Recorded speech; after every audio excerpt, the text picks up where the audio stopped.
Good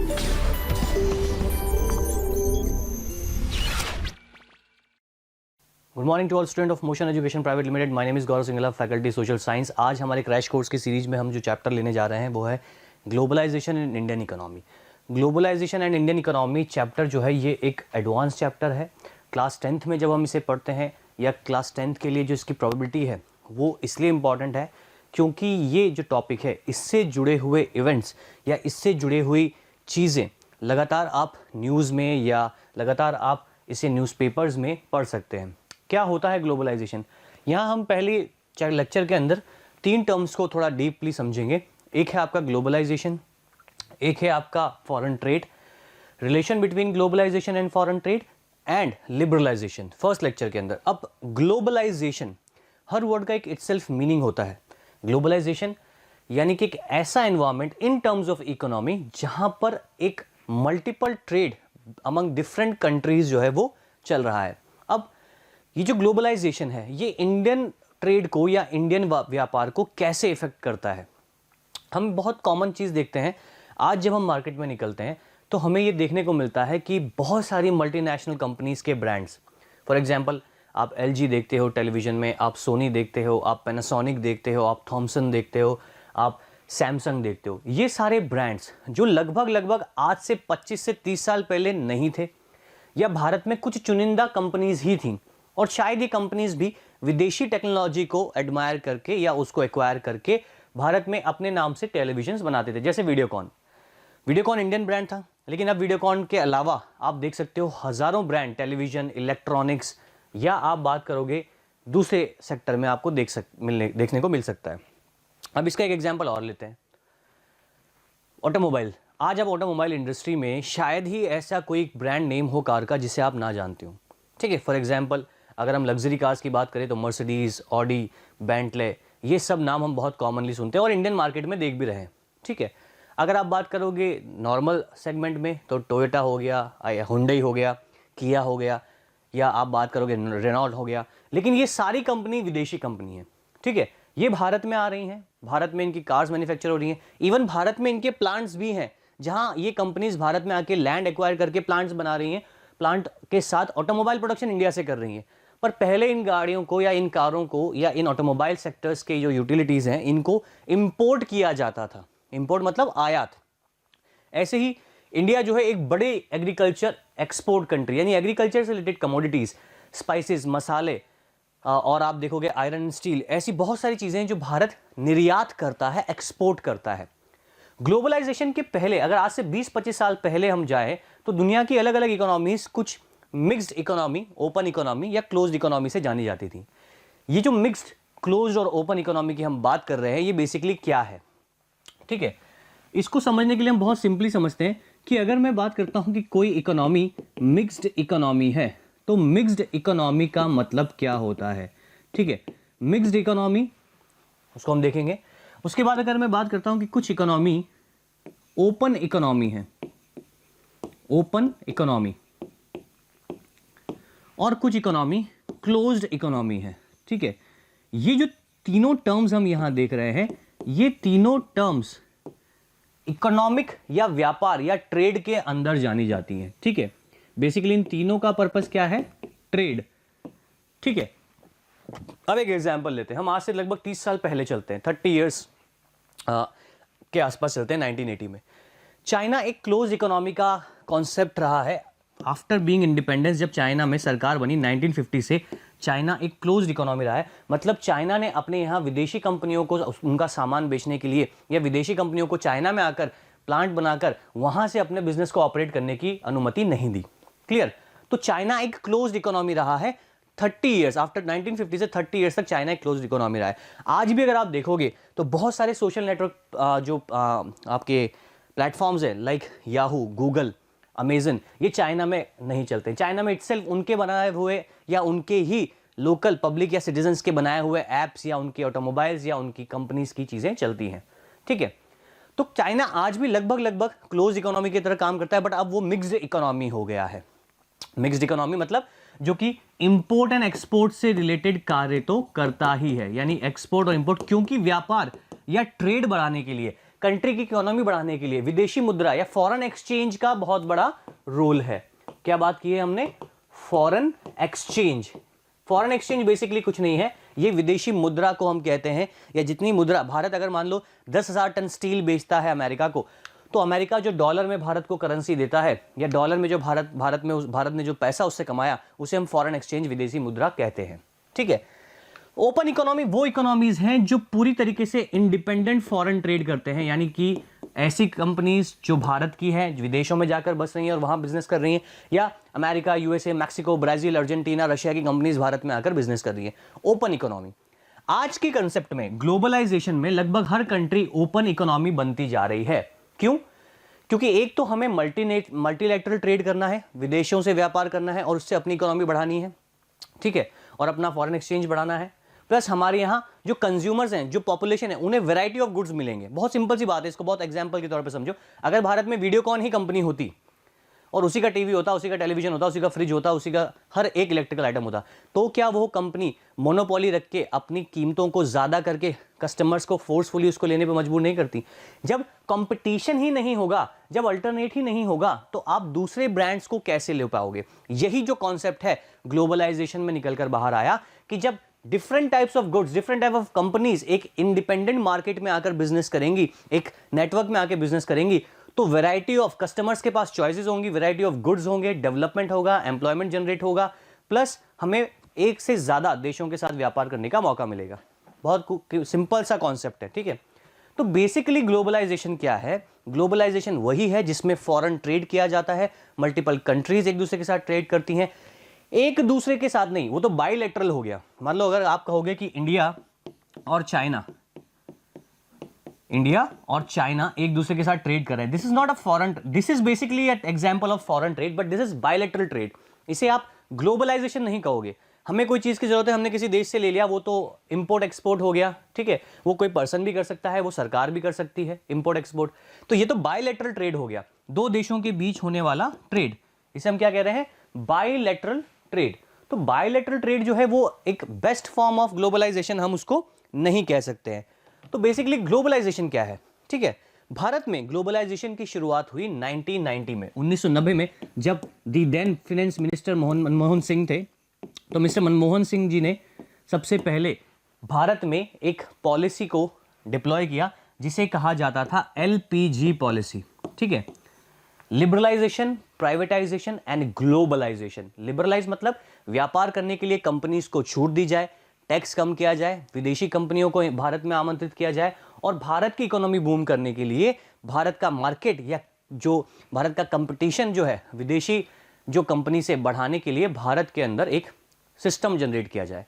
privatisation, सुविधाओं को बेहतर करने के लिए, सुविधाओं को बेटर करने के लिए किसी भी एंटिटी को प्राइवेट करने का मतलब क्या है? जैसे मान लो भारतीय रेल को प्राइवेटाइजेशन किया गया, किसी प्राइवेट कंपनी को लीज पे दे दिया गया 50 साल तक। अभी कुछ एयरपोर्ट्स रिसेंटली आपने न्यूज़ में सुना होगा, भारत के कुछ जो एयरपोर्ट्स थे like Jaipur airport, Ahmedabad airport, इन्हें अब जो है प्राइवेटाइजेशन कंपनीज को, प्राइवेट कंपनीज को दिया जा रहा है ताकि फैसिलिटीज़ बेटर हों, सर्विसेज बेटर हों। ऑल्दो उसके चार्ज थोड़े से ज़्यादा होंगे क्योंकि कंपनी को भारत सरकार को भी टैक्स देना होगा और वो टैक्स अल्टीमेटली कस्टमर से ही आएगा। तो प्राइवेटाइजेशन इज, हम देखते हैं ना कि प्राइवेट जगह पर हम जाते हैं तो मेंटेन होती हैं, क्लीन होती हैं, पैसा ज़्यादा देना पड़ता है, और सरकारी सर्विसेज में हम जाते हैं तो थोड़ा सा सर्विसेज डिले होती हैं, टाइमली नहीं होती। तो कई बार प्राइवेटाइजेशन फॉर गुड सर्विस किया जाता है। और तीसरा ग्लोबलाइजेशन, यानी विदेशों से व्यापार ओपन तरीके से किया जा सके विदाउट एनी रेस्ट्रिक्शन, ठीक है। अब एक एग्जाम्पल लेते हैं। ये कंपनी फोर्ड, जिसे आप सभी जानते हैं, फोर्ड एक अमेरिकन कंपनी है जो बेसिकली क्या करती है? ऑटोमोबाइल्स बनाती है, ठीक है। ऑटोमोबाइल मैन्युफैक्चरिंग है बहुत बड़े लेवल की, फोर्ड, ठीक है। हेनरी फोर्ड ने इसको स्थापित किया था। फोर्ड भारत में आकर प्लांट लगाती है, भारत में पुणे में आकर प्लांट लगाती है और भारत से अपना मैन्युफैक्चरिंग कर रही है। अब इसमें फोर्ड को क्या फायदा हुआ? क्यों फोर्ड ने अमेरिका से ही कंपनीज कार बनाकर भारत में भेजना शुरू क्यों नहीं किया? ठीक है, देखो सबसे पहली बात एग्जाम्पल के तौर पे लें, अमेरिका की जो लोकेशन है फॉर एग्जाम्पल यहाँ है, इंडिया की लोकेशन फॉर एग्जाम्पल यहाँ है, ठीक है। सबसे पहले तो अगर मैन्युफैक्चरिंग यहाँ से करके भारत और भारत जैसे अन्य देशों को भेजा जाएगा तो उसको भेजने के लिए जो ट्रांसपोर्टेशन चार्जेस लगेगा वो बहुत ज़्यादा है, ठीक है।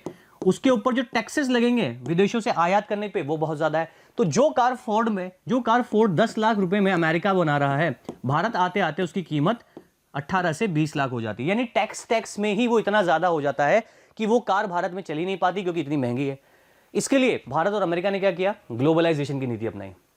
भारत ने अमेरिका के साथ इंडिपेंडेंट ट्रेड की नीति अपनाई कि हम टैक्स फ्री ट्रेड करेंगे, इंडिपेंडेंट ट्रेड करेंगे, दोनों की कंपनीज को बराबर मौका मिलेगा। फोर्ड भारत आती है, भारत में आके फॉर एग्जांपल फोर्ड पुणे में प्लांट लगाती है और यहीं से अपनी कार्स को मैन्युफैक्चर करके न केवल भारत में और भारत से आसपास जो बड़ा मार्केट है श्रीलंका या बात करें आप म्यांमार या बात करें मलेशिया, थाईलैंड, तो फोर्ड को फायदा ये हुआ कि फोर्ड का कॉस्ट ऑफ प्रोडक्शन जो है वो बच जाता है।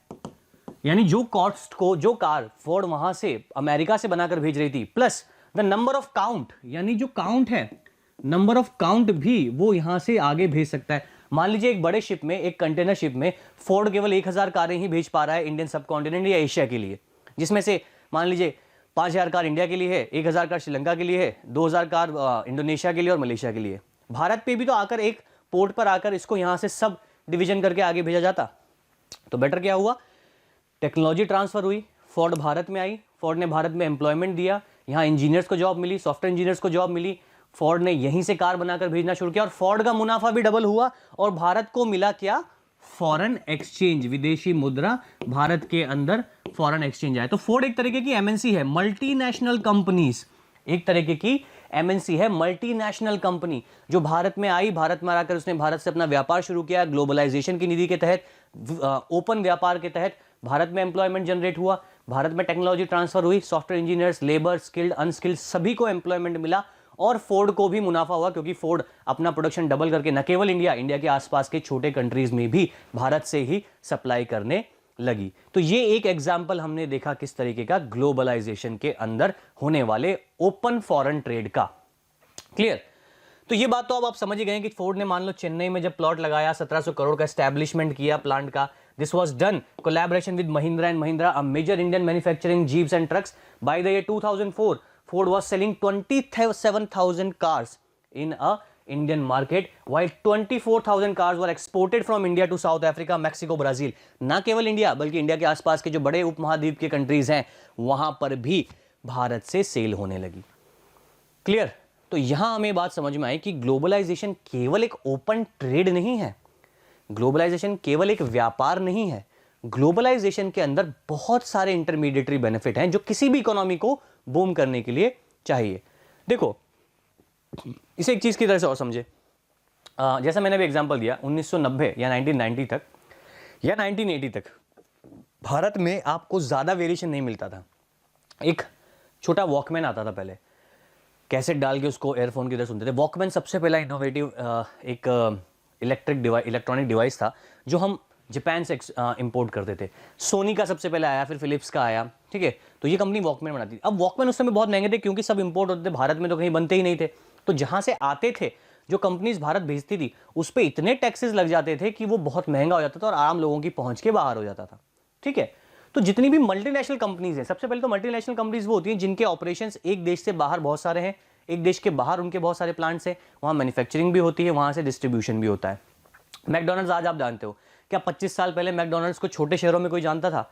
जयपुर, इंदौर, भोपाल, इन शहरों में मैकडॉनल्ड्स को कोई जानता था? नो डाउट बॉम्बे, दिल्ली या बेंगलुरु जैसे बड़े शहरों में कुछ आउटलेट्स थे, लेकिन आज जो उनकी फ्रीक्वेंसी है, जितने ज्यादा वो आज हैं, एक छोटे शहर में भी 2 या 3 मैकडॉनल्ड मिल जाते हैं। क्या पहले वो होता था? तो ना केवल ऑटोमोबाइल, ना केवल इलेक्ट्रॉनिक्स, ग्लोबलाइजेशन के अंदर जो कंपनीज हैं वो हर एक सेक्टर की हैं। Information technology, food processing, food chain, beverages, Coca Cola आप देखते हो, पेप्सी आप देखते हो, ठीक है। इसके अलावा आप इंडियन ब्रांड्स नहीं है, Coca Cola, Pepsi, Thums Up, ये सब विदेशी ब्रांड्स हैं जो भारत में आकर, भारत में प्लांट बनाकर यहां से ऑपरेट कर रहे हैं। तो globalisation is basically simply a open trade. Clear? तो अब इसको आगे समझते हैं। जितना भी ग्लोबलाइजेशन आप देखते हो, हर कॉन्टिनेंट से जितना भी व्यापार दूसरे कॉन्टिनेंट जा रहा है या इनके बीच में जो इंटरमीडिएट कंट्रीज हैं उनसे जो व्यापार हो रहा है, उस व्यापार को ही बेसिकली हम ग्लोबलाइजेशन के फॉर्म में बात कर रहे हैं, ठीक है। तो ये जो ग्लोबलाइजेशन है, ये ग्लोबलाइजेशन ही वो आज का सिनेरियो है जिसकी वजह से आज आप मल्टीपल कंट्रीज से मल्टीपल चीजें मंगा रहे हो और बहुत ही कम दामों में। एक छोटा सा लैपटॉप, जब लैपटॉप इजाद हुए थे तो लैपटॉप, उस समय लैपटॉप्स की कीमत हुआ करती थी 70-80 हज़ार रुपए, 1-1 लाख रुपए। जब लैपटॉप्स आए थे आज से 20 साल पहले, आज लैपटॉप्स आप 25 से 30 हज़ार में देख रहे हो। आज लैपटॉप्स लिनोवो के हैं, आसूस के हैं, HCL के हैं, HP के हैं, डेल के हैं। इतनी ज़्यादा कंपनीज आ चुकी हैं, इवन भारत में आकर प्लांट बनाकर लैपटॉप या इंफॉर्मेशन टेक्नोलॉजी के प्रोडक्शन हो रहे हैं। क्यों? जो टैक्स बचा, जो टैक्स कम हुआ भारत से इंपोर्ट करने पर, या जो इंपोर्ट हम करते थे उस इंपोर्ट पे जो टैक्स बचा विदेशों से, उसकी कीमत में हमने आज एक प्रोडक्ट ले लिया। क्यों फरारी भारत में आकर 1.5 करोड़ से 2 करोड़ की हो जाती है, जबकि उसकी एक्चुअल कॉस्ट जो है 80-90 लाख रुपए ही है? क्योंकि फरारी का प्लांट भारत में भी नहीं है, वो कॉमन कार नहीं है बेसिकली। लेकिन क्यों आज ऑडी, मर्सिडीज या लैंड क्रूजर जैसी कार भारतीय लोगों के जो है परचेस पावर में आ चुकी है? रीजन, क्योंकि अब इनके प्लांट्स भारत में लग चुके हैं। ऑडी, मर्सिडीज के प्लांट पुणे में है, यहीं से मैन्युफैक्चरिंग हो रही है, यहीं से सारी प्रोसेसिंग हो रही है। तो जो टैक्स था वो ग्लोबलाइजेशन की वजह से खत्म हो गया। ठीक है, तो अगर बहुत बेसिक से समझें, बहुत कॉमन से समझें, तो globalisation is the process of rapid integration of interconnection between countries. Basically interconnection of markets का इंटरकनेक्शन है। ओपन ट्रेड भी इसको हम कह सकते हैं, ग्लोबल ट्रेड भी इसको हम कह सकते हैं। व्यापार के लिए एक ऐसी पॉलिसी जिसे मल्टीपल नेशंस ने साइन किया, मल्टीपल कंट्रीज ने साइन किया, और अब एक दूसरे के ऊपर टैक्स नहीं लगा रहे हैं, ओपन मार्केट के लिए वो राजी हैं। ठीक है, due to the greater foreign investment, क्या बोला गया? फॉरेन इन्वेस्टमेंट कहां होता है? भारत गई कहां पर? अमेरिका। भारत की इन्फोसिस कंपनी जो सॉफ्टवेयर इंटरनेट एंड टेक्नोलॉजी की बहुत बड़ी कंपनी है, उसने अमेरिका में जाके प्लांट खोला, विस्कॉन्सिन सिटी में, या टेक्सास में, या कैलिफोर्निया में, या मिनेसोटा में, या फ्लोरिडा में, और वहां से अपने ऑपरेशंस कर रही है। गूगल भारत में आई, हैदराबाद में ऑफिस खोला, बेंगलुरु में ऑफिस खोला, यहाँ एम्प्लॉयमेंट दे रही है, यहाँ से ऑपरेशंस कर रही है।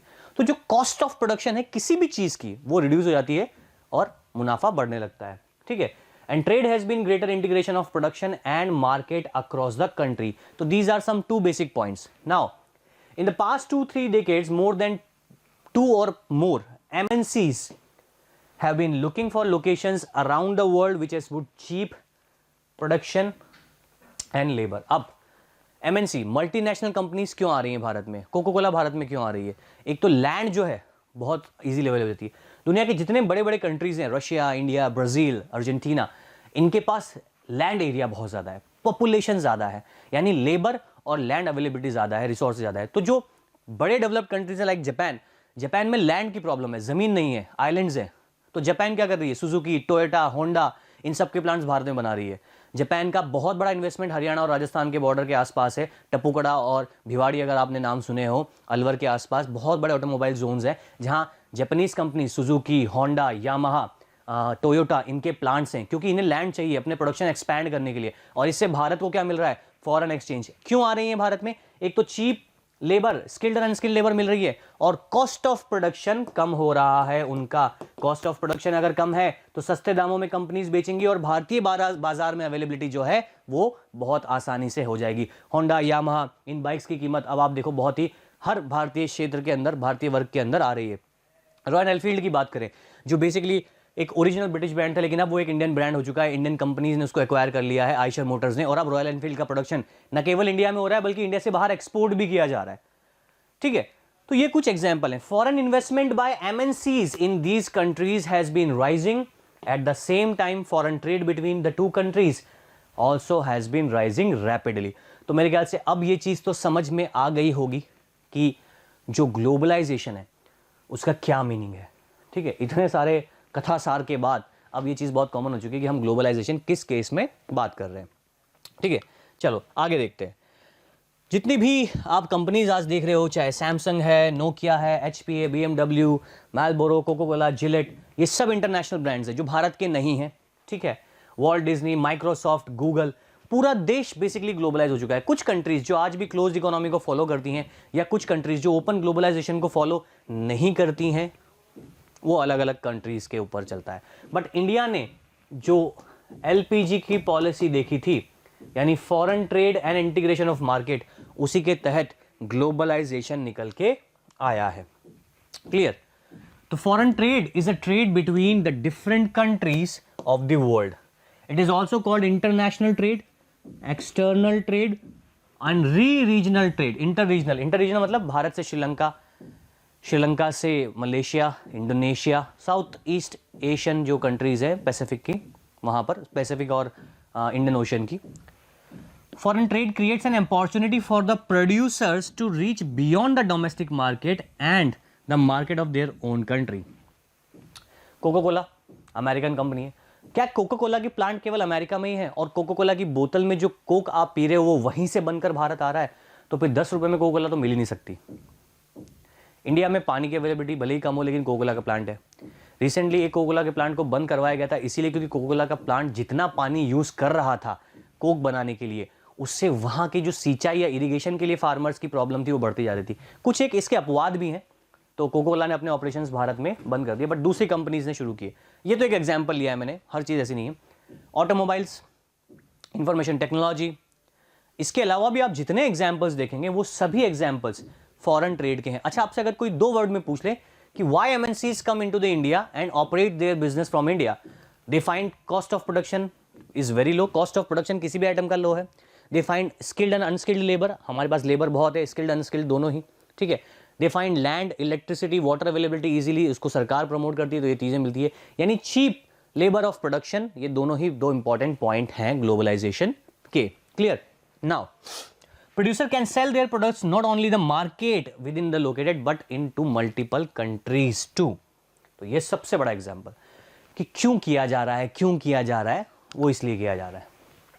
जितना भी फॉरेन ट्रेड होता है, आप देखोगे हम लाइफलाइंस और मिडवे में बात की थी कि जो वाटरवेज है, ओशियन, इंटरनेशनल वाटरवेज, ये सब जो कंटेनर्स आप देखते हो, चाहे रेलवे पे चाहे शिप्स पे, हज़ारों की तादाद में जो आते हैं दूसरे देशों से, उसमें जो प्रोडक्ट्स होते हैं, चाहे वो इलेक्ट्रॉनिक्स हो, ऑटोमोबाइल हो, चाहे वो इंपोर्ट हो, कोई स्पेसिफिक हैंडीक्राफ्ट हो, चाहे वो जिस भी तरीके की चीज़ें हो, विदेशों से जब वो आती हैं तो उनका transportation charges, that mean taxation, इसीलिए बढ़ता है क्योंकि एंड टू एंड उसको पहुंचाना होता है। और एंड टू एंड पहुंचाने के लिए ये जो हमारी सर्विसेज आप देखते हो, शिप से रेलवेज, रेलवे से ट्रांसपोर्ट, ट्रांसपोर्ट से रोडवेज, इसीलिए उस प्रोडक्ट का कॉस्ट बढ़ता है क्योंकि जो इंटरमीडिएटरी वैल्यू है उसको कहीं भी पहुंचाने की वो ज़्यादा होती है। इसीलिए कंपनीज क्या कर रही हैं, उन्हीं कंट्रीज में जा रही हैं जहां उनकी सेल बहुत ज़्यादा है, वहीं प्लांट लगा रही हैं, वहीं से बिजनेस कर रही हैं। और ना केवल उस कंट्री से जो छोटी कंट्रीज है जहां वो बेच सकती हैं अपने आइटम्स, वहां भी पहुंचा रही हैं। तो कॉस्ट ऑफ प्रोडक्शन के बाद cost of transportation will be reduced. Clear? तो इसीलिए हम क्या बोल रहे हैं कि जितना भी हमारा फॉरेन ट्रेड है, producers can sell their produce not only in the market located within the country but can also compete in the market located in other countries। ठीक है, अब इसको ऐसे समझो कि जब जापानीज कंपनी टोयोटा जब भारत में आई तो इनोवा कार उन्होंने लॉन्च की। तब तक भारत में कोई ऐसी गाड़ी नहीं थी जो 7 to 8 सीटर बड़ी अच्छी कैपेसिटी की हो। भारत में पहले एम्बेसडर, जो कि प्रधानमंत्री, सीएम लोग यूज करते थे, वो एम्बेसडर चलती थी, जो आज जिस कंपनी को ही बंद कर दिया गया, हिंदुस्तान मोटर्स। ठीक है, भारत में मारुति ही एक कंपनी थी जो कार बनाती थी, और आज मारुति से अलावा आप देखोगे तो 20 कंपनीज से ज़्यादा भारत में ऑटोमोबाइल कंपनीज है, जो कि ग्लोबलाइजेशन की देन है। ठीक है, यानी 1996 के बाद, 1996 के बाद भारत में विदेशी कंपनीज आना शुरू किया। और फोर्ड वो सबसे पहली कंपनी थी जो भारत में आई। फोर्ड आइकॉन एक कार आती है, उसने बनाई थी, और आज फोर्ड की अलग अलग कार्स आप देख ही सकते हो। उसके बाद तो फिर हुंडई, देन फिर सुजुकी, बहुत सारी कंपनीज भारत में आती गई। कई बार कंपनीज इंटीग्रेशन भी करती हैं दूसरी कंपनी से, जैसे आपने सुना होगा मारुति सुजुकी। तो इसका मतलब क्या हो गया कि मारुति ने सुजुकी कंपनी के साथ कोलैबोरेशन किया है, टाई अप किया है। अब तो खैर इस कंपनी की मालिक ही सुजुकी हो गई, 51% शेयर सुजुकी के पास है, मारुति के पास 49% ही है। तो मारुति सुजुकी जॉइंट वेंचर, ठीक है, कई बार ऐसे भी फॉरेन ट्रेड किया जाता है। तो for the buyers, import of the goods produce in the another country in a way to expanding their choices of goods beyond the domestic market. बहुत आसान सी बात है। अब क्यों इंपॉर्टेंट है फॉरेन ट्रेड? अच्छा, ऐसा क्या अब फॉरेन ट्रेड से मिल रहा है जो इंपॉर्टेंट है? तो वही हम देखते हैं। Choices of goods rise in the market. आज भारत में एक व्यक्ति जब टीवी लेने जाता है तो एक दिन में लेके नहीं आ पाता, क्योंकि 3-4 दिन तक तो वो देखता है, अच्छा आज थॉमसन, आज हायर, आज एलजी, आज सैमसंग, आज टीसीएल, आज थॉमसन, क्योंकि उसके पास इतनी चॉइस हो गई है कि वो मार्केट में जाकर अब कंपैरिजन करेगा रेट्स। और दूसरी बात आप ध्यान रखो, रेट्स क्यों कम हुई? क्योंकि आपके पास कंपटीशन है अलग अलग कंपनीज का। आज अगर मैं कह दूं कि इंडिया में केवल वीडियोकॉन और एलजी ही होती तो क्या आपको इतना वेरिएशन मिलता प्राइसेस में? बिल्कुल नहीं मिलता। ठीक है, या भारत की कंपनी होती तो वो भी मुनाफा कमाने की सोचती, जिस भाव में बेचती आपको लेना पड़ता, क्योंकि दूसरा और कोई अवेलेबिलिटी था ही नहीं। ठीक है, तो ये ना केवल ऑटोमोबाइल या टेलीविजन या इलेक्ट्रॉनिक्स में ही है, ऐसा नहीं है, क्योंकि मैं एग्जाम्पल उनके दे रहा हूं, ये हर एक चीज में है। आप एक छोटे से छोटे हनी की बॉटल से लेकर आप बड़े से बड़े किसी प्रोडक्ट को बात करो, आप टायर कंपनीज की बात करो, आप टू व्हीलर्स की बात करो, आप कपड़ों की या कैजुअल्स की बात करो, वो भी सब एक्सपोर्टेड या इंपोर्टेड होते थे पहले, जो महंगे होते थे और रिच लोगों की ही चॉइस में होते थे। ठीक है, price of similar goods of the two markets tend to become equal. अब मान लो कि भारत में कोई बहुत बड़ी कंपनी है जो भारत के अंदर प्रोडक्शन कर रही है किसी एक आइटम का, और वही कंपनी मान लो कि रशिया से भारत में आई और भारत में बनाने लगी, तो अब दोनों को अपने प्राइस बढ़ाने पड़ेंगे। दोनों की कंपटीशन का फायदा अल्टीमेटली कस्टमर को मिलेगा। Clear? Producers in the two countries now closely compete against each other, and foreign trades results in the connecting the market or integration of market in the different countries। तो देखो, अगर हम बात करें कि अच्छा तो फिर इसके हिसाब से तो सर ग्लोबलाइजेशन के सर आपके हिसाब से तो फायदे ही फायदे हैं, फिर नुकसान तो कुछ नहीं है। नुकसान पे भी जाएंगे, पर अभी तो हम फायदे देख रहे हैं कि एडवांटेजेस क्या हैं ग्लोबलाइजेशन के। एम्प्लॉयमेंट जनरेशन, सबसे पहले तो competition with the companies and the choices of goods will be rises for the customers, employment generation, ठीक है, एंड डेवलपमेंट। ये चार तो पॉइंट आप बेसिक लॉजिक से याद रख सकते हो। ठीक है, नाउ अब जो इंटरनेशनल ट्रेड हो रहा है उसके लिए हमने बात की कि हाँ चलो जितना भी इंटरनेशनल ट्रेड हो रहा है वो आ रहा है बढ़ के या बढ़ते हुए चल रहा है, और उससे कंपनीज को या कंट्रीज को फायदा हो रहा है। ठीक है, हम यही बात कर रहे हैं। तो बेसिकली ना केवल एक, दो, तीन या चार कमोडिटीज, हर एक चीज का आदान प्रदान, यानी the movements of the goods, services, investment, technology. अब देखो इन्वेस्टमेंट की बात की है तो हम देखते हैं कि आजकल बहुत सारी इन्वेस्टमेंट इंश्योरेंस कंपनी होती हैं। मैक्स बुप्पा आप देखते हो, या जनरल लाइंस इंश्योरेंस देखते हो आप, बजाज अलायंस देखते हो। ठीक है, तो इंश्योरेंस में भी, यानी नॉट ओनली प्रोडक्शन, केवल प्रोडक्शन के सेक्टर में ही कंपनीज हो ऐसा नहीं है। सर्विसेज, एजुकेशन में आप देखो गूगल आज डायरेक्ट भारत में पढ़ा रहा है। ठीक है, अमेजन आप देखो एक कंपनी है जो कि ऑनलाइन ट्रेडिंग कंपनी है, जो खुद कुछ नहीं बना रही है लेकिन वो भारत के ही आइटम्स को एक वेबसाइट पर डालकर कमा रही है। यानी सर्विसेज, वो प्रोडक्शन कुछ नहीं कर रही है। अमेजन कोई चीज प्रोडक्ट नहीं कर रही है, उसका प्लांट नहीं है, उसकी फैक्ट्री नहीं है। अमेजन केवल एक पोर्टल है, एक सर्विस है, एक इंफॉर्मेशन टेक्नोलॉजी का एक पोर्टल है जिसपे वो इंडियन गुड्स को भी डाल रही है, विदेशी गुड्स को भी डाल रही है, और केवल बेचने का काम कर रही है। तो वो सर्विसेज में आ गया, तो वो भी तो एक मल्टीनेशनल कंपनी है अमेजन।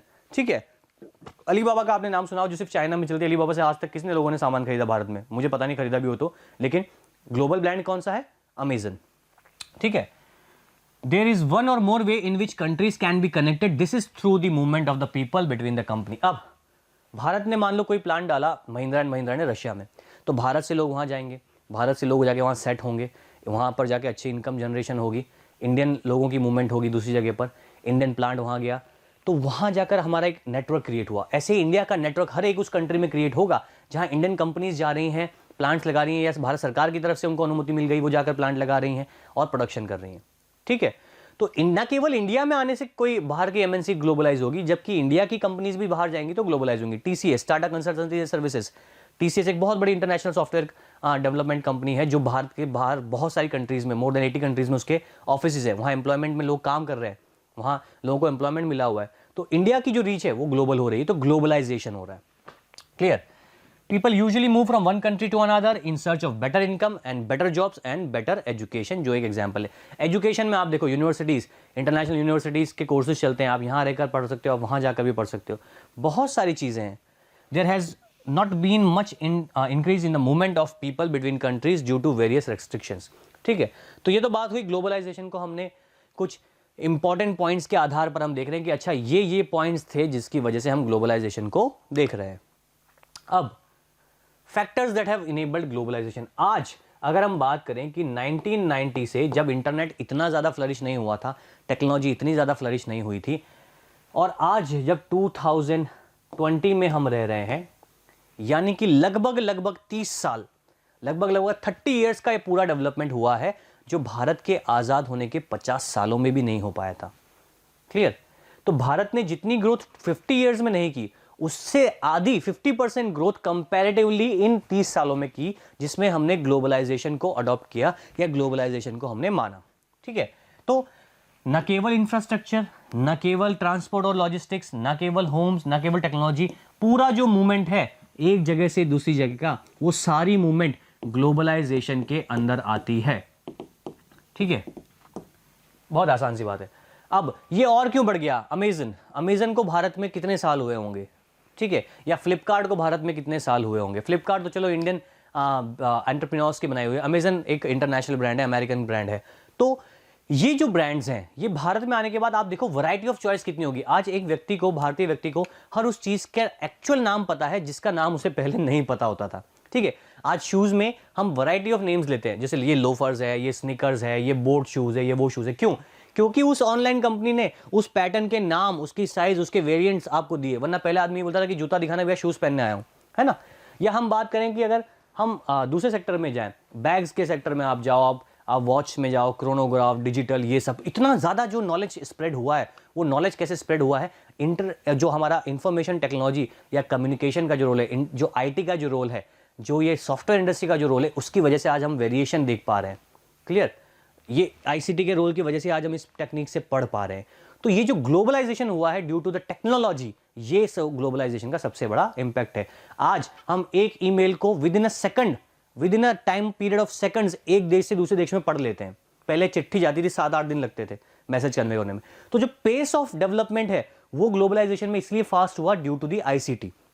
ठीक है, तो टेक्नोलॉजी की बात हमने की, तो रैपिड इंप्रूवमेंट। ठीक है, टेक्नोलॉजी जैसे बढ़ती गई, प्लेन से, शिप से या कार्गो से जो सामान लाने ले जाने की जो एक जो पेस है वो डेवलप होती गई, तेज होती गई।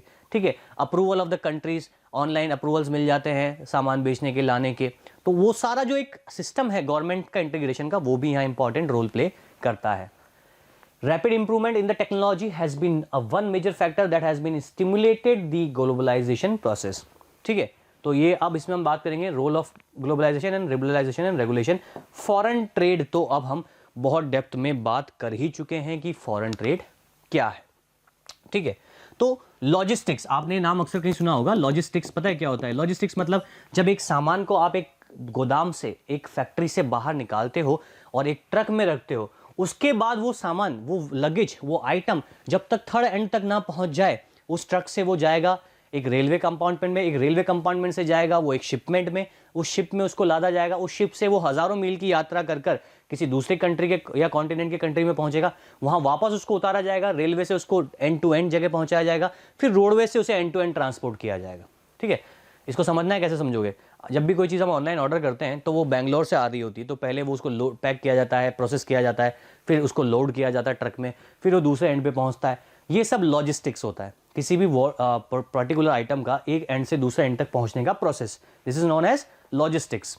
ठीक है, तो आज जो ये लॉजिस्टिक्स हैं, आप देखते हो कि trucks, then ships, then railways, then airways, ये सब ट्रांसपोर्टेशन का मीडियम है। ठीक है, तो ग्लोबलाइजेशन से न केवल कंपनीज का मुनाफा बढ़ा है, बट इंटरमीडिएटरी सर्विसेज भी बढ़ी हैं, ट्रांसपोर्टेशन भी डेवलप हुआ है, यहां भी इनकम जनरेट हुई है, यहां भी एम्प्लॉयमेंट जनरेट हुआ है, यहां पर भी मुनाफा हुआ है। ठीक है, तो इसीलिए तो ग्लोबलाइजेशन कह रहे हैं कि हर एक फील्ड को डेवलपमेंट हुआ है। ठीक है, तो the development in the information and communication technology, जो सॉफ्टवेयर डेवलपमेंट है, technology in the areas of telecommunication, computers and internet has been changing rapidly. तो पहले हम अमेरिका से किसी चीज़ को मंगाना होता था तो उस कंपनी से कांटेक्ट करो, उस कंपनी के डीलर से कांटेक्ट करो, फिर उसको अमेरिका से मंगाओ, फिर रिसीव करो। आज आप क्या करते हो? ऑनलाइन बैठे बैठे Amazon.com से आप सीधे कोई भी प्रोडक्ट मंगा लेते हो। आपको शिपमेंट चार्जेस देने हैं, आपको ट्रांसपोर्टेशन चार्जेस देने हैं, और आप फ्री। ठीक है, तो ये क्यों हुआ? Due to globalisation. ठीक है, टेलीकम्युनिकेशन फैसिलिटीज जो 1990 के बाद भारत में डेवलप हुई, like telegraph, fax, mobile phones, ये सब, आज मोबाइल टेक्नोलॉजी कितनी बड़ी क्रांति है।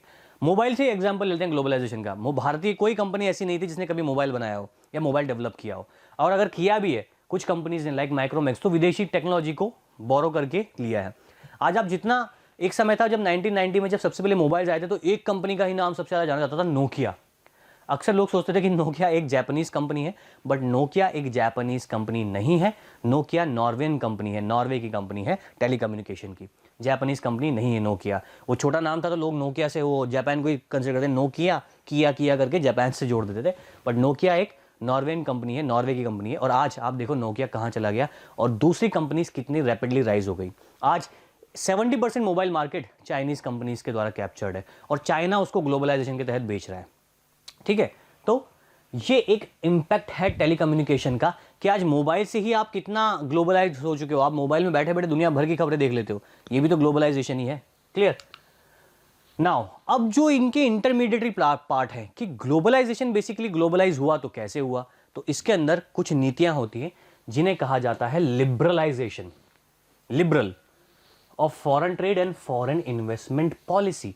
जैसा मैंने बताया कि 1990 में जब भारत ने एलपीजी पॉलिसी को अप्रूव किया, लिबरलाइजेशन, प्राइवेटाइजेशन, ग्लोबलाइजेशन, तो ग्लोबलाइजेशन का इंटरमीडिएटरी पार्ट है लिबरलाइजेशन।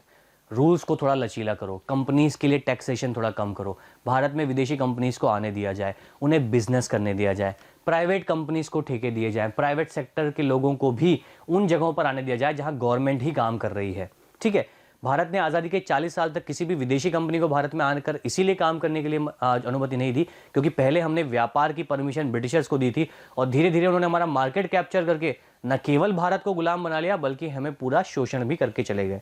तो आज़ादी के बाद इसीलिए हमने 30-40 साल तक विदेशी कंपनियों का भारत में आकर यहाँ बसना, यहाँ सेटल होना इसीलिए रोके रखा ताकि वो किसी भी तरीके से हमारे मार्केट को कैप्चर ना करें, क्योंकि उस समय जो वेस्टर्न कल्चर था, वेस्टर्न कंट्रीज थी, वो बहुत तेजी से डेवलप हो रहे थे।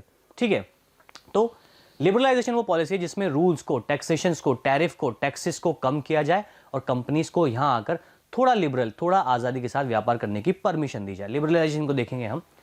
अब टू प्रोटेक्ट लोकल एंटरप्रेन्योर्स, अब बात सुनो कि मान लो आज हम देखते हैं कि आज भी हम जब खिलौने लेने जाते हैं ना तो चाइनीज टॉयज ही सबसे ज़्यादा मिलते हैं। Even 90% market still is captured by Chinese toy. आज भी लगभग 2020 में भी 90% चाइना से ही खिलौने बन के आते हैं। रीज़न, सस्ते होते हैं, नॉन ब्रेकेबल होते हैं, कॉस्ट ऑफ प्रोडक्शन ईजी होती है और बल्क में भारत में डंप कर देते हैं। वो इतने खिलौने बनाते हैं, प्लास्टिक इतना अवेलेबल है कि इतना ज़्यादा वो भारत में खिलौने फेंक देते हैं कि उनकी जो खिलौना आप 30 से 40 रुपए में लेते हो ना, एक्चुअल उसकी कॉस्ट वहाँ 5 से 10 रुपए भी नहीं है। इतना डंपिंग की जाती है। डंपिंग मतलब जब किसी भी कमोडिटी को किसी दूसरे कंट्री में इतना ज़्यादा भेज दिया जाए कि उसकी जो प्राइस है वो बिल्कुल टूट जाए। अब इससे क्या हो रहा है कि जो इंडियन टॉय मेकर्स हैं, चाहे वो हैंडीक्राफ्ट वाले हों, चाहे वो फैक्ट्री प्रोडक्शन वाले हों, वो कम्पीट नहीं कर पा रहे हैं और चाइनीज टॉय ही ज़्यादा बिक रहा है क्योंकि सस्ता है। तो भारत, तो क्या कस्टमर को हमेशा क्या चाहिए? कंपैरिजन, और जो चीज़ सस्ती हो फिर वो कोई भी आइटम का वो ले लेगा। तो ये जो एक एग्जांपल है चाइनीज टॉय से, तो चाइनीज इकोनॉमी तो बूम हो रही है, वो तो पैसा खूब कमा रही है, लेकिन भारत अब इसको कैसे बचाएगा? तो कई बार इस तरह की एक्टिविटीज़ को करने के लिए जब भारत में कोई चीज़ आकर बिक रही है तो उस पर भारत टैक्स लगाता है, इंपोर्ट ड्यूटी लगाता है और उस प्रोडक्ट की, आइटम की वैल्यू बढ़ जाती है। जब इस पर 50% टैक्स लगा देंगे तो मान लो इसकी 100 रुपये कीमत है तो इसका 150 रुपये हो गया ना। और भारतीय आइटम जो जिसकी कीमत 80 रुपये होगी, लोग 80 रुपये पे चले जाएंगे। तो इंडियन मार्केट, डोमेस्टिक मार्केट को प्रोटेक्ट करने के लिए कई बार टैरिफ्स या जो टैक्सेस हैं वो बढ़ाए जाते हैं, जिसे हम लिबरलाइजेशन की पॉलिसी के अंदर ही मानते हैं। तो कई बार मार्केट को बचाने के लिए भी किया जाता है। Clear? For example, if the Indian government puts a tax on import of toys, buyer will have to pay higher price of the important toys. So toys imported from the other countries will no longer be cheap in the Indian markets and the imports of the toys will be automatically reduced and Indian toy markets will be properly managed.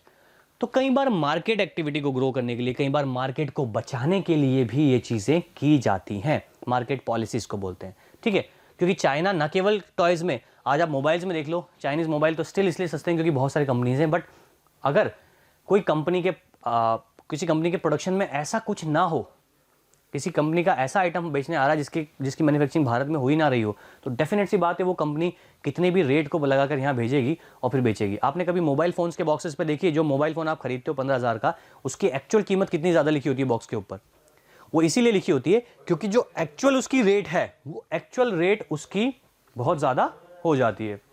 तो इसीलिए हम यहाँ पर ये बात कर रहे हैं कि जो कॉस्ट ऑफ प्रोडक्शन है या कॉस्ट ऑफ डेवलपमेंट है वो ज़्यादा होती जाती है। क्लियर? तो यहाँ तक की बात की थी। तो आज जो हमने पढ़ा उसको छोटा सा ब्रशअप कर लेते हैं। जो भी हमारा ब्रशअप है कि हमने जो आज बात की वो बात की हमने ग्लोबलाइजेशन की। ठीक है, इसमें हमने ग्लोबलाइजेशन में सबसे पहले हमने बात की थी foreign trade.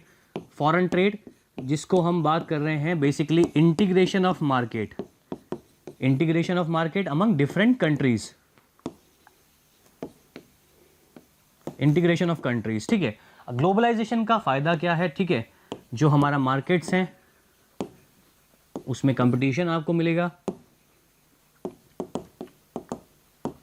Then foreign exchange, foreign exchange means जो करेंसी आपको मिल रही है, भारत को विदेशी मुद्रा मिल रही है, फॉरेन एक्सचेंज मिल रहा है। प्लस ग्लोबलाइजेशन में इंटीग्रेशन ऑफ इकोनॉमीज, इकोनॉमीज का इंटीग्रेशन इसमें आपको देखने को मिलेगा, या मल्टीपल इंटीग्रेशन ऑफ इकोनॉमीज आपको देखने को मिलेगा। बेसिकली ग्लोबलाइजेशन के अंदर होता क्या है? लिबरलाइजेशन, यानी जो पॉलिसीज हम यहाँ देखेंगे, लिबरलाइजेशन जिसके अंदर टैरिफ या टैक्सेस को रिड्यूस किया जाता है, टैरिफ को या टैक्सेस को रिड्यूस करने का काम किया जाता है। तो globalisation basically integration of market, multinational companies, MNCs और पूरा जो सिस्टम है ये उसी अकॉर्डिंग रन करता है। क्लियर? तो आज जो चैप्टर हमने पढ़ा वो था ग्लोबलाइजेशन एंड इंडियन इकोनॉमी, जिसके अंदर हमने बात की मल्टीपल मार्केट एस्पेक्ट्स की, ग्लोबलाइजेशन क्यों इंपॉर्टेंट है, ग्लोबलाइजेशन के एस्पेक्ट्स क्या क्या हैं। इस चैप्टर को पढ़ने के लिए हमारे सेकंड लेक्चर को भी पूरा ध्यान से देखें। मोशन एजुकेशन फाउंडेशन चैनल को लाइक करें, सब्सक्राइब करें, शेयर करें। Thank you so much.